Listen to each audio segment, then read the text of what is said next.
Second day of Ohio's severe weather preparedness week. Meteorologist Liz McGiffin joining us right now to talk about some of the severe thunderstorms out there. Liz.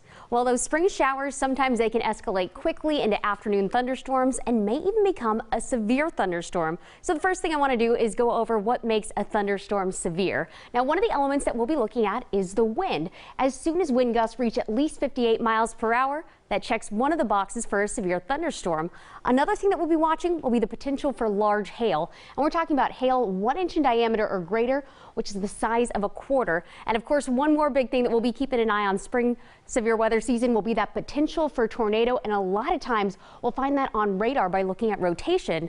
And of course, just those general variety spring thunderstorms can pack other threats like lightning, the potential for flooding, or even straight line wind damage. Now, as soon as the atmosphere starts to show signs to support those severe thunderstorms, the first thing that'll happen is that a watch will be issued, generally several hours before the event, which gives you time to prepare, make sure you have a plan, and watch the weather very carefully. Now, as soon as we start to see those severe elements like the large hail, the threat for a tornado, or those 58+ mile-per-hour winds, that's when the watch becomes a warning and the time to act is now. Now, even if you are not under a severe thunderstorm, those general threats that we were talking about, like thunder and lightning, well, that could also be caused to take cover right away. And one thing that we want to remind you as well is that during thunderstorms, the best thing that you can do is head inside. You may remember that saying, when thunder roars, go indoors. And we also want to make sure that you have ways to stay up to date with the latest forecast. And you can, of course, do that by checking in with NBC4i.com/weather